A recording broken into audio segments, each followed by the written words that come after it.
Gallagher, host of the Scaling Up Business Podcast and a business growth coach. I want to talk to you today about what we can learn from the habits of the richest man in modern history, John D Rockefeller.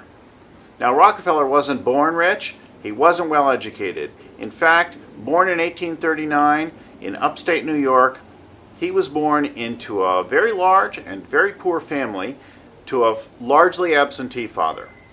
And in fact, those experiences led him to develop the habits that made him the richest man in modern history.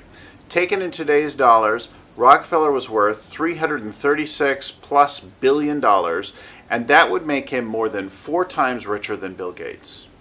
That's an astonishing accomplishment in an era before things like the internet and mobile phones and that kind of thing. But those habits and lessons that he developed still apply to us today. So let's go back and look at his life. As I said, he was born to a poor family in upstate New York with an absentee father. In fact, his father was kind of a dirtbag. His father ran around all the time. He was a known bigamist.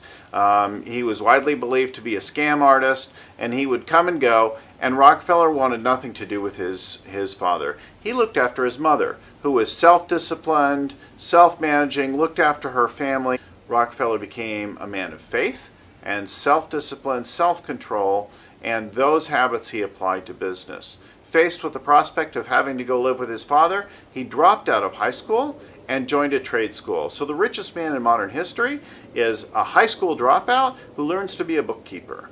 But he applies a zeal and discipline to this pursuit, and it soon leads him by the age of 25 to controlling about the largest oil refinery in the United States.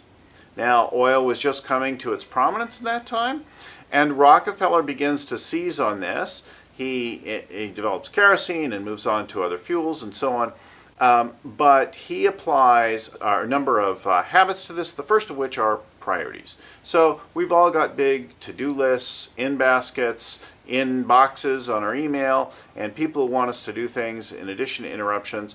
Rockefeller realized we've got to set priorities on a regular basis with ourselves and our management teams if we really want to focus on the most important things. So priorities is number one. The second is having good metrics. Metrics about what's happening within the company, metrics about what's happening out of the company. So we look at and we develop metrics around customer information, employee information, business performance, and so on. We develop them for all the key people, and we put them into dashboards, and we run them through the company. The third thing is rhythms. So he established communication and meeting planning rhythms throughout the company that you could set your watch on. So Rockefeller was disciplined in that. Unlike many of the companies that just start working with us that really struggle to set priorities around key rhythms, we set annual planning, quarterly updates, weekly meetings, monthly meetings, and daily huddles. We schedule those things, and then we plan everything else around them, not the other way around. So 3 core things in the world of execution, and then there's the whole world of strategy. Rockefeller went after strategy in a particular way. He did have values and purpose alive in his business, but he was focused on eliminating constraints. And today we call this work X factor. The first constraint that he realized he wanted an unfair advantage in was the transportation costs for fuel oil. So he locked up transportation contracts with railroads so that he had a remarkably unfair advantage over his competitors. And then he went after a horizontal integration where he bought up competitors, and that allowed him to stabilize oil prices and begin to drop them. That made him the dominant source of fuel oil and allowed him to put whaling oil as an industry and, in fact, contribute to saving the whales. So those are some of the core of the Rockefeller habits, and Verne Harnish, the originator of the Rockefeller Habits book and the Scaling Up work, discovered all this in reading Chernow's book on Rockefeller's life, Titan, which you can read as well. It's a pretty big book, but it's an extraordinary read for people trying to learn and understand how best to grow a business. So we've put all of those things, and we've developed them and expanded them in ways that you can apply into this Rockefeller Habits checklist. Now, this checklist has got is a diagnostic tool and a roadmap for you to begin to apply in your business. when you first read it, it will seem overwhelming to most people. However, if you'll score yourself on these items and have your leadership team score themselves as well, bring your scores together then and pick the bottom two and decide on just one of these habits to work on. Pick one habit, work on that for 3 months until it's really well accomplished in your company. Then score yourself and move on to the next one. Over 1 year or two, you'll have accomplished a number of these things, and you'll find that your company is growing faster, is producing more cash, is more profitable, and you have time for the most important things, not only in life, but the strategic things that will really help you grow your company.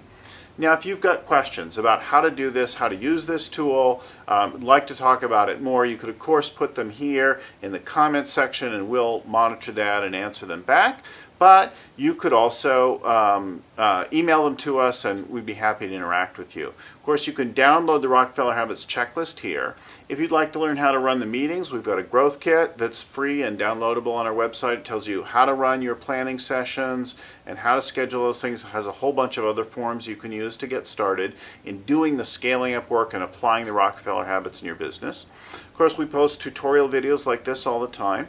You can listen to our weekly podcast on iTunes or Stitcher, wherever you get your podcasts. It's called Scaling Up Business, the Scaling Up Business podcast. Subscribe to that. Please like and share this video. Like and share it if you haven't done that. And we have public workshops. If you'd like to register, there is a cost for that, but if you'd like to register and attend one of our public workshops, we probably have one coming up, so look for the link right here and see what's available if that's of interest to you. And then if we can help you in any way, we'd love to do that. Please just let us know. Again, Bill Gallagher, host of the Scaling Up Business podcast and growth coach. Thanks so much.